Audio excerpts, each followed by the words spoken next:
आइए शुरू करते हैं न्यूज पथ पर सफर। सबसे पहले आपको दिखाते हैं ऐसी तस्वीरें जिनका जिक्र सरे रहा है। ये तस्वीरें सुर्खियों में भी है और सोशल मीडिया पर भी है। इनसे आपका बाखबर होना बेहद जरूरी है क्योंकि चौराहे पर इन्हीं की चर्चा है। चर्चा प्रधानमंत्री के शिरडी पहुंचने की भी है। प्रधानमंत्री मोदी महाराष्ट्र के शिरडी पहुंचे, जहां उन्होंने साईं बाबा मंदिर में दर्शन किए। इस दौरान पीएम ने वहां पूजा अर्चना की और बाबा का आशीर्वाद लिया। उनके साथ महाराष्ट्र के सीएम एकनाथ शिंदे और उप मुख्यमंत्री देवेंद्र फडणवीस भी मौजूद रहे। वहीं इस मौके पर प्रधानमंत्री ने मंदिर में बने नए दर्शन कतार परिसर का उद्घाटन भी किया। साथ ही अपने दौरे में पीएम ने राज्य के लिए करीब 7500 करोड़ की कई विकास परियोजनाओं का उद्घाटन और शिलान्यास भी किया।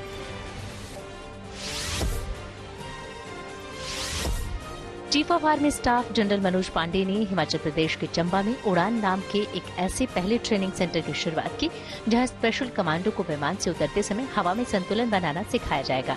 बगलोव में बनी इस खास वर्टिकल विंड टनल में 275 किलोमीटर प्रति घंटे की रफ्तार से हवा चलती है, जो जवान को उसके भीतर ही ऊपर की तरफ उड़ने में मदद करती है।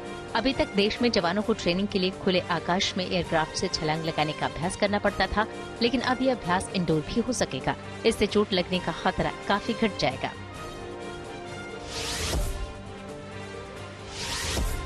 सचिन तेंदुलकर मध्य प्रदेश के बालाघाट पहुंचे, जहां उन्होंने टाइगर सफारी भी की। इस दौरान सचिन के साथ उनकी पत्नी अंजलि भी मौजूद रही। वहीं इस मौके पर सचिन को देखने के लिए प्रशंसकों की भी भीड़ जुटी रही।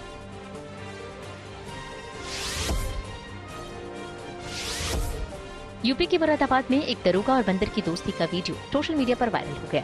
इस वीडियो में दिख रहा है कि दरोगा ओम शुक्ला के साथ ये बंदर चारपाई पे बैठा है। बंदर को उनसे कोई डर नहीं लग रहा, यानी बिल्कुल दोस्ताना माहौल। बताया जाता है कि एक मामले की जांच के दौरान दोनों की मुलाकात हुई थी। अब वो इस बंदर को खाने पीने की चीजें भी देते रहते हैं।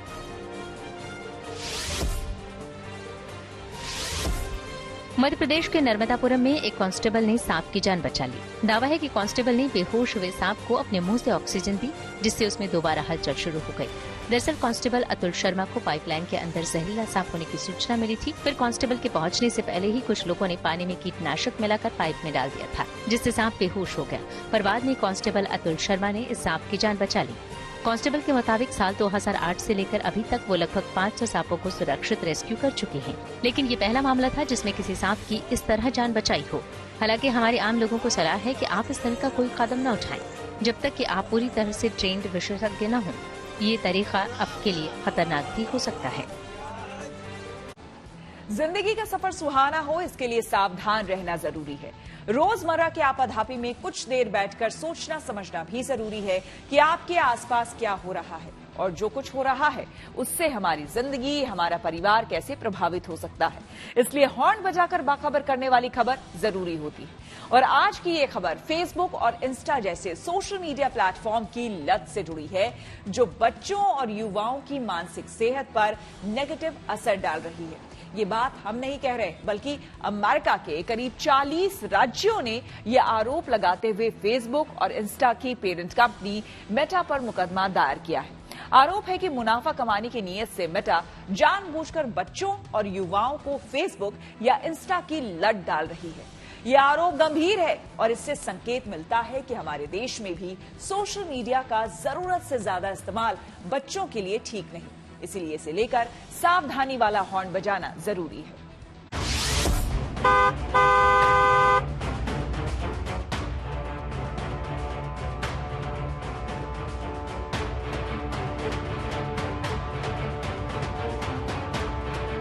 सुबह आंख खुलने से लेकर रात में सोने तक सोशल मीडिया हर वक्त हमारे साथ है। दोस्तों के बारे में जानना हो या अपनी कोई बात शेयर करनी हो या फिर कोई तस्वीर दिखानी हो, सब कुछ सोशल मीडिया प्लेटफॉर्म पर ही होता है। देखा जाए तो सोशल मीडिया का शौक ज्यादातर लोगों के लिए आदत में तब्दील हो चुका है। लेकिन क्या फेसबुक और इंस्टाग्राम जैसे प्लेटफॉर्म बच्चों और युवाओं के लिए लत बन चुके हैं? अगर अपने आसपास गौर से देखें तो सोशल मीडिया को लेकर युवाओं की दीवानगी साफ नजर आएगी। पर क्या उनमें ये लत जानबूझकर सिर्फ कारोबारी फायदे के लिए डाली जा रही है? ये सवाल इसलिए है क्योंकि अमेरिका के कई राज्यों ने सोशल मीडिया की दिग्गज कंपनी मेटा पर बच्चों को गुमराह करने और एडिक्टिव बनाने का आरोप लगाते हुए संघीय अदालत में मुकदमा दर्ज किया है। भारत में भी बच्चों द्वारा सोशल मीडिया का जरूरत से ज्यादा इस्तेमाल चिंता का सबब है, इसलिए जरूरी है कि इसे लेकर हॉर्न बजाया जाए।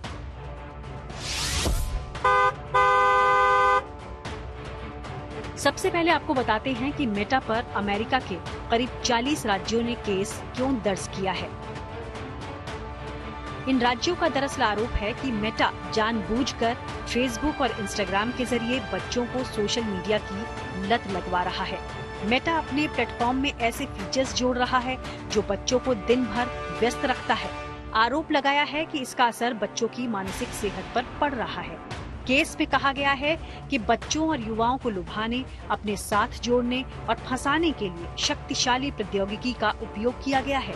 इसके पीछे कंपनी का मकसद मुनाफा कमाना है। The parent company of Facebook and Instagram and its CEO Mark Zuckerberg accountable for the deceptive practices and years of harm they have brought upon our young people. ये पहली बार नहीं जब बच्चों पर गलत असर को लेकर कोई सोशल मीडिया प्लेटफॉर्म पर आरोप लगे हैं। इससे पहले टिकटॉक और यूट्यूब पर भी ऐसे आरोप लगे हैं, लेकिन फेसबुक और इंस्टा पर लगे आरोप ज्यादा गंभीर हैं, जिसमें कहा गया है कि बच्चों और युवाओं को ऐसे कंज्यूमर के रूप में तैयार किया जा रहा है जो बड़ा होने पर किसी ब्रांड के साथ जुड़े रहें और उसके खरीदार बने। हालांकि मेटा ने ऐसे आरोपों से इनकार किया है, लेकिन मुकदमा करने वाले राज्यों की तरफ से साफ कह दिया गया है कि मेटा ने कोशिश की है कि युवा सोशल मीडिया पर ज्यादा से ज्यादा समय बिताएं और इस बात को नजरअंदाज किया है कि बच्चे या युवा लाइक्स को लेकर संवेदनशील हैं। दावा किया गया है कि फेसबुक या इंस्टा का बच्चों या युवाओं की मानसिक सेहत पर बुरा असर पड़ रहा है। वो अवसाद, चिंता और अनिद्रा के शिकार हो रहे हैं। इसका नकारात्मक असर उनकी पढ़ाई और रोजमर्रा की जिंदगी पर भी पड़ रहा है। गंभीर बात यह है कि सब कमाई के लिए या कहीं की कॉर्पोरेट मुनाफे को बढ़ाने के लिए किया जा रहा है। आरोप ये भी है कि मेटा ने अपनी इस रणनीति को व्हाट्सएप और मैसेंजर जैसे ऐप के जरिए भी बढ़ाया है। अमेरिका में मेटा पर केस के बाद भारत में भी इसके इस्तेमाल और बच्चों पर पड़ने वाले असर पर बहस शुरू हो गई है। भारत में सोशल मीडिया प्लेटफॉर्म्स के नाम पर चलने वाले platforms like Meta, Facebook, Instagram और ऐसे ही दूसरे प्लेटफॉर्म्स अपने मुनाफे और सब्सक्राइबर बेस में बढ़ावा देने के लिए लगातार गैर कानूनी तरीके से प्रसारित होने वाले कंटेंट्स को प्रोत्साहन देते हैं। सरकार समय समय पर ऐसे प्लेटफॉर्म्स को चेतावनी देती रही है और ये मामला माननीय उच्चतम न्यायालय के सामने भी आया है। वहां पर इन सभी प्लेटफॉर्म्स ने ये अंडरटेकिंग दी थी कि वो समय रहते आपत्तिजनक सामग्रियों को इमीडिएट प्रभाव से, तत्काल प्रभाव से हटाएंगे। मेटा पर दायर मुकदमे में आर्थिक दंड के साथ सोशल मीडिया को लेकर जरूरी कदम उठाने की मांग की गई है। अमेरिका की अदालत इस पर क्या फैसला देती है, ये देखना होगा। लेकिन हमें भी बच्चों और युवाओं पर सोशल मीडिया के नेगेटिव असर को समझना जरूरी है। उनको आगाह करने के लिए सावधानी वाला हॉर्न बजाना जरूरी है।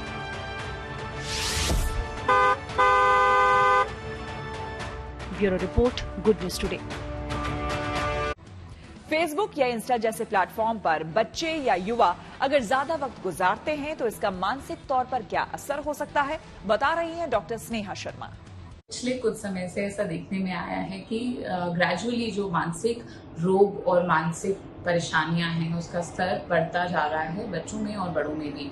इसका जो कारण है वो हमारा लाइफस्टाइल भी एक हद तक है, हमारा सोने और खान पान की जो हैबिट्स हैं वो भी हैं, बट एक प्रमुख कारण जो है वो है बढ़ता सोशल मीडिया का यूज। ऐसे में ये तथ्य सामने आए हैं कि social media specially Facebook and Instagram and Twitter, इनका जो डिजाइनिंग होती है वो इस तरह से की जाती है ताकि कोई भी उनको बार बार यूज करता रहे और वो अधिक से अधिक समय सोशल मीडिया पे स्पेंड करे।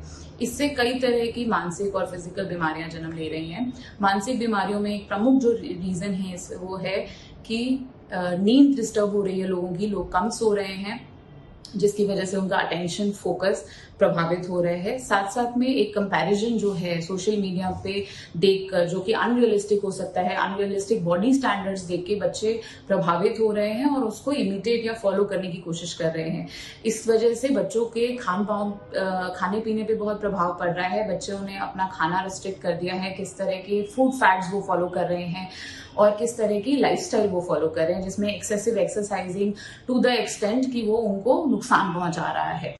कुपवाड़ा में लश्कर ए तैयबा के 5 आतंकी ढेर कर दिए गए हैं। आइए आपको सीधे लिए चलते हैं न्यूज एक्सप्रेसवे पर, जहां देश से जुड़ी कुछ और जरूरी खबरें कर रही हैं आपका इंतजार।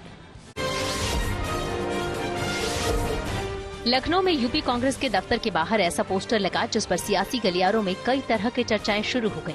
दरअसल इस पोस्टर पर लिखा गया है 2024 में राहुल, 2027 में राय।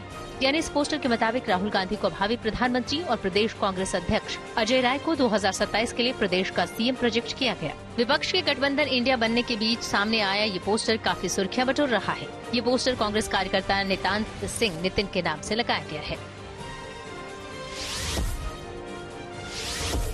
राम मंदिर की प्राण प्रतिष्ठा के लिए पीएम मोदी को न्योते पर सियासत गर्मा गई। कांग्रेस ने पूछा कि क्या भगवान सिर्फ एक ही पार्टी के हैं। कांग्रेस नेता कमलनाथ ने कहा कि ये तो ऐसे राम मंदिर की बात कर रहे हैं जैसे भारतीय जनता पार्टी का मंदिर हो।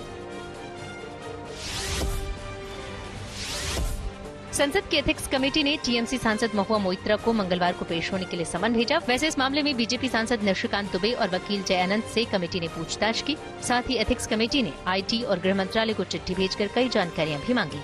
इससे पहले निशिकांत दुबे ने लोकसभा अध्यक्ष ओम बिरला को एक पत्र लिखा था और महुआ मोइत्रा के खिलाफ कई गंभीर आरोप लगाए थे। मध्य प्रदेश में डिप्टी कलेक्टर की नौकरी से इस्तीफा देने वाली निशा बांगड़े ने कांग्रेस पार्टी का दामन थाम लिया। उन्होंने छिंदवाड़ा में कमलनाथ की जनसभा में सदस्यता ली। हालांकि कमलनाथ ने कहा कि निशा बांगड़े चुनाव नहीं लड़ेंगी और वो प्रदेश की सेवा करेंगी। दिल्ली सरकार ने प्रदूषण से निपटने के लिए एक अभियान शुरू किया। इसका नाम पिछली बार की तरह रेड लाइट ऑन गाड़ी ऑफ रखा गया है। इसकी शुरुआत प्रदेश के पर्यावरण मंत्री गोपाल राय ने की। पिछले साल कतर में गिरफ्तार किए गए भारतीय नौसेना के 8 पूर्व अधिकारियों को वहां की एक अदालत ने मौत की सजा सुनाई। अदालत के इस फैसले पर भारत सरकार ने हैरानी जताई। ये सभी लोग कतर की एक निजी कंपनी में काम कर रहे थे। कहा जा रहा है कि इन सभी पर जासूसी करने का आरोप लगाया गया है।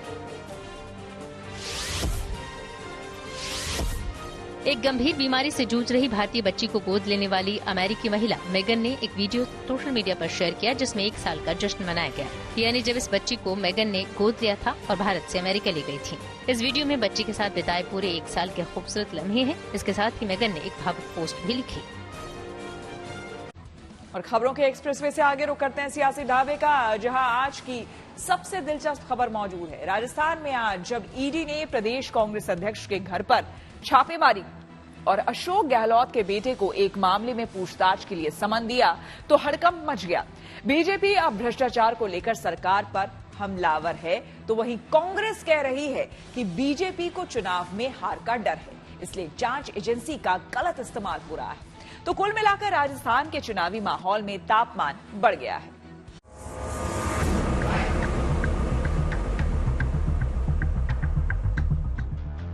जब चंद रोज बाद ही चुनाव हो और फिर से सरकार बनाने का दांव हो, ऐसे में भ्रष्टाचार के आरोप के साथ ईडी की एंट्री हो जाए तो राजस्थान में कांग्रेस का आग बबूला होना लाजिमी है।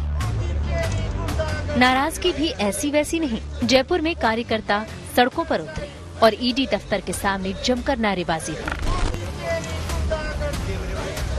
कहने की जरूरत नहीं कि राजस्थान की चुनावी गर्मी को ईडी की रेड ने कुछ और बढ़ा दिया है, क्योंकि ईडी के रडार में जो चेहरे हैं वो बेहद रसूखदार हैं। पहले है खुद मुख्यमंत्री के बेटे वैभव गहलोत, जिनको फेमा के तहत 12 साल पुराने एक मामले में पूछताछ के लिए दिल्ली तलब किया गया है। दूसरे हैं कांग्रेस के प्रदेश अध्यक्ष गोविंद सिंह डोटासरा, जिनके घर पर पेपर लीक मामले में छापेमारी हुई। इस तरह रडार पर भले ही ये 2 चेहरे हों, पर सियासी निशाने पर अशोक गहलोत आ गए। टारगेट तो मुझे कर रहे हैं, टारगेट मुझे तो कर रहे हैं, क्योंकि मोदी जी हो अमित शाह जी हो, सरकार गिरा नहीं पाए राजस्थान के अंदर। वो दर्द इतना भयंकर इनको है। 5 सरकारें हैं, महाराष्ट्र, मध्य प्रदेश, कर्नाटक, गोवा, मणिपुर, कहाँ क्या नहीं किया इन्होंने हॉट सेटिंग करके सरकार बना ली वहां पर।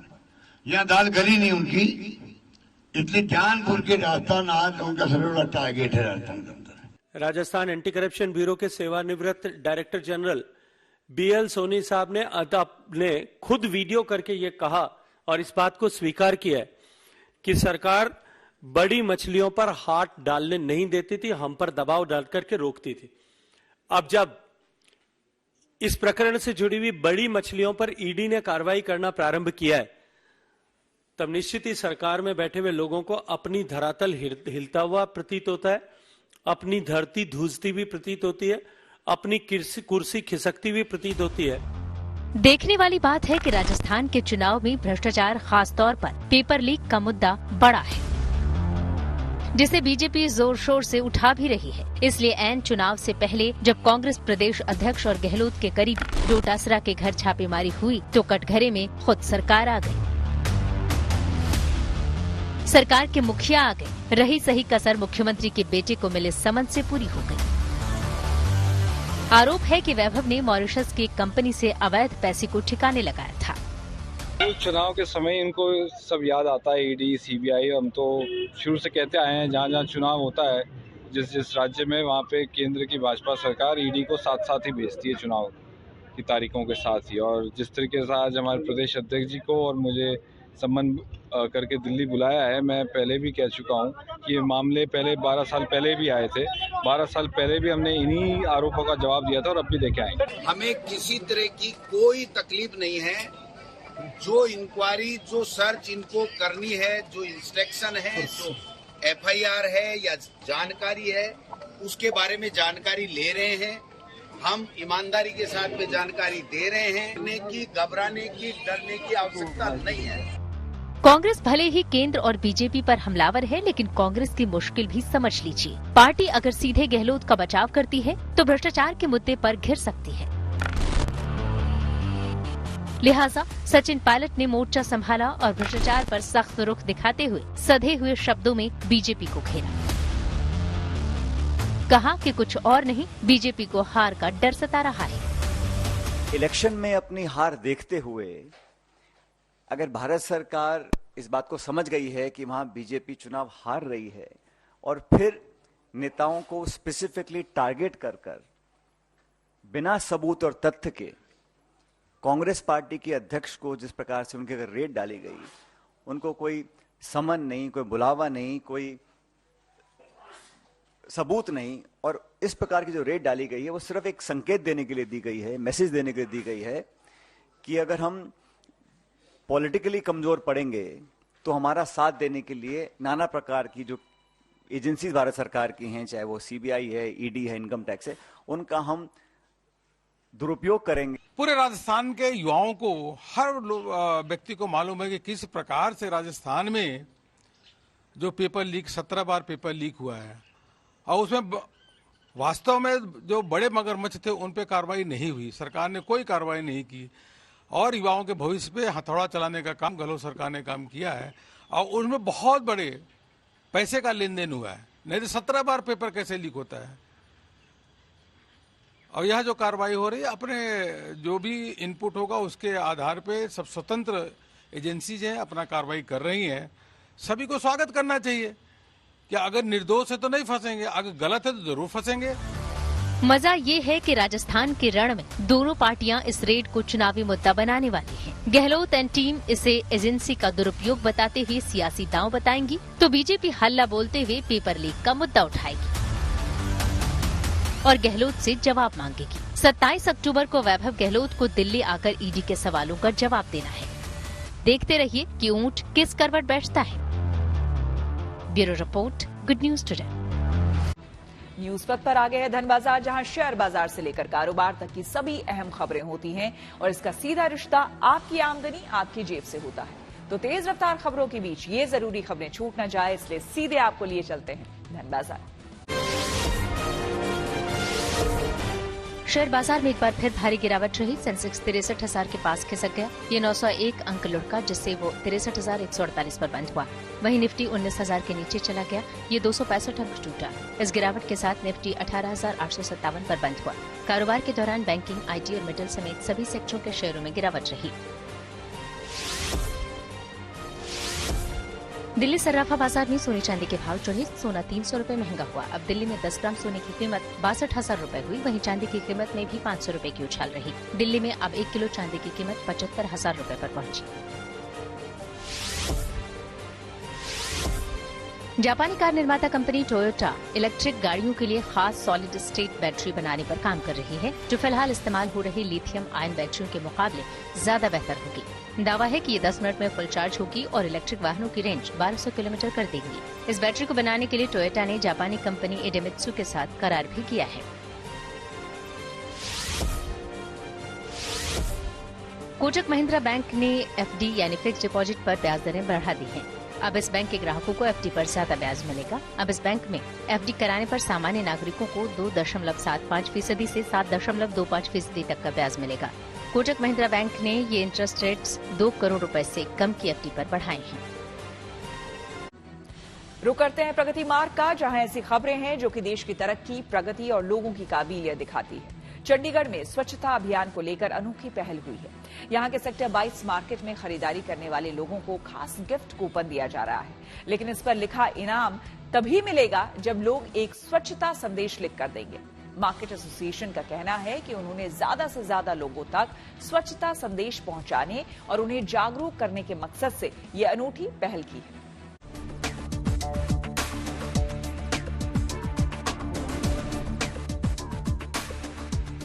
तस्वीरें स्मार्ट सिटी चंडीगढ़ की पुरानी मार्केट की है, मतलब सेक्टर 22 मार्केट की। एकदम साफ सुथरी, चकाचक, कहीं गंदगी का कोई नामो निशान नहीं, कहीं कोई कागज का टुकड़ा तक नहीं। त्योहारों के मौसम में जब बाजारों में भीड़ उमड़ती है, तब बाजारों की ऐसी तस्वीरें कम ही देखने को मिलती हैं।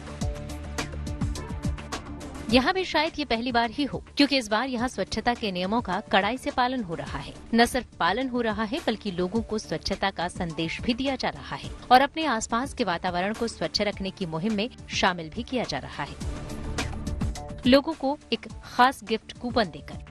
हमारी जितनी शॉप्स है, हमने वहाँ पे कूपन अवेलेबल करवाए हुए हैं। उन कूपन के थ्रू जो भी स्वच्छता के ऊपर स्लोगन लिखेगा, उस स्लोगन को अपना स्लोगन जो लिखता है उसी का हम उसमें प्राइज में उसको देंगे। बिना स्लोगन वाले को हम कोई प्राइज नहीं देंगे। और ये एक नई पहल है और इसके माध्यम से हम नियर अबाउट 2 या 2.5 लाख बंदों का जो एक स्वच्छता के ऊपर स्लोगन लिखवाना है वो इकट्ठा करना, ताकि लोगों को और जागरूक कर सके स्वच्छता के ऊपर। मतलब गिफ्ट कूपन तभी कैश होगा जब आप स्वच्छता से जुड़ा कोई स्लोगन यानी संदेश लिखकर वहाँ रखे ड्रॉप बॉक्स में डालेंगे। अच्छी बात यह है कि लोग मार्केट एसोसिएशन की इस स्वच्छता मुहिम में बढ़ चढ़कर हिस्सा ले रहे हैं और उनके इस पहल की सराहना भी कर रहे हैं।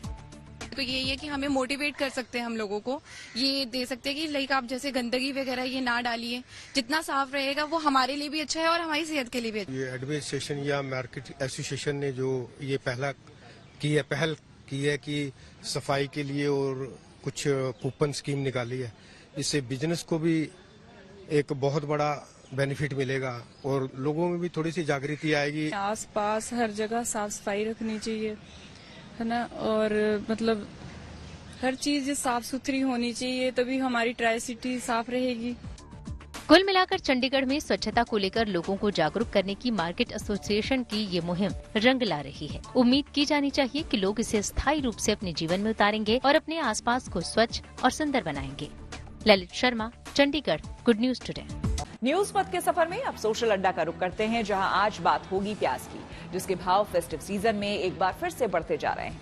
श्राद्ध और नवरात्र खत्म होने के बाद प्याज की कीमतों में लगातार उछाल देखने को मिल रहा है। महाराष्ट्र में प्याज की सबसे बड़ी मंडी लासलगांव एपीएमसी में प्याज की थोक कीमतें पिछले 15 दिनों में करीब 60% तक बढ़ गई है, जबकि पिछले एक सप्ताह में प्याज के दामों में 18% की बढ़ोतरी देखी गई है। दिल्ली समेत कई शहरों में प्याज की फुटकर कीमत 50 से 70 रुपए प्रति किलोग्राम तक पहुंच गई है। सरकारी आंकड़ों के मुताबिक 26 अक्टूबर को प्याज की औसत थोक कीमत 3,112 रुपए 60 पैसे प्रति क्विंटल पहुंच गई है, तो 1 अक्टूबर को 2,506 रुपए 62 पैसे प्रति क्विंटल थी।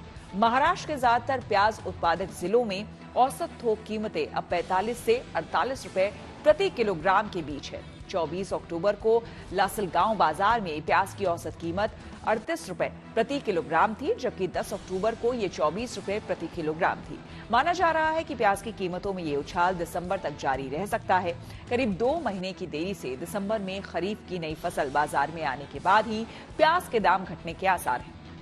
खरीफ फसल में देरी और कम बुआई के कारण प्याज की कीमतें बढ़ने का केंद्र सरकार ने 25 अगस्त को प्याज के निर्यात पर 40% का शुल्क भी लगाया था। फिलहाल प्याज की कीमतें बढ़ने का मुख्य कारण बाजारों में प्याज की घटती आवक है। बताया जा रहा है कि पिछले 15 दिनों में स्टोरेज में प्याज की आवक में लगभग 40% की गिरावट आई है, क्योंकि रोजाना 10 टन क्षमता वाले लगभग 400 वाहन घटकर अब करीब 250 रह गए हैं। जाहिर है त्योहारों के मौसम में प्याज की कीमतें एक बार फिर आम आदमी के आंसू निकालने वाली है। इस मुद्दे पर हमने कुछ लोगों से बात की और उनकी राय जानी। प्याज तो बहुत महंगा हो गया जी, वहीं से जो है 52 रुपए किलो प्याज हो रहा, इससे कम होने का नाम ही नहीं ले रहा। कल को रिपोर्ट हो रही है 60 रुपए किलो होने को, वहाँ पे जो है 52 रुपए है, यहाँ पे 56 रुपए बिक रहा है, 60 रुपए 56 रुपए बिक रही है। पीछे से प्याज कम हो गया था, आ नहीं रहा था, इसी की वजह से है तेज हो गया। अब पीछे प्याज भी अभी नई फसल आने में लेट है, यही कारण है, इसी की वजह से तेजी आ रही है। ये आज 1 हफ्ता हो गया, वो 1 हफ्ते से एकदम बढ़ता जा रहा है ऊपर को डेली। पहले था अभी 36 रुपए किलो, आज बिका है 48 रुपए किलो, कल और बढ़ेगा। प्याज नमा आ नहीं रहा, नमा दशहरे के पहले आना था, वो आया नहीं। अभी दिवाली भी निकल जाएगी, फिर नमा पे आ जाएगा, फिर जाके रेट कुछ बनेगा। तब तक डेली रेट तेज हो रहा प्याज का, 4 रुपए 5 रुपए किलो डेली बढ़ा रहे हैं आड़ती लोग। अब क्या करे, गरीब क्या करे। पुराना प्याज लाता हूँ, उसमें कम से कम 3-4 किलो गंदा निकल जाता है, उसको हमारे को फेंकना पड़ जाता है।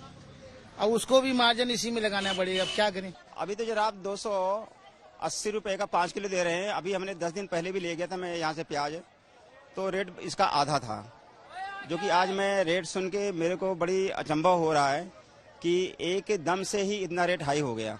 ये ऐसे जी अभी नवरात्रों के दिनों में कुछ सस्ते थे, 30 रुपए किलो करीब चल रहे थे, और नवरात्रे खत्म होने के बाद एकदम ही ये अपना इन्होंने रेट बढ़ा दिया 40-50 रुपए करीब।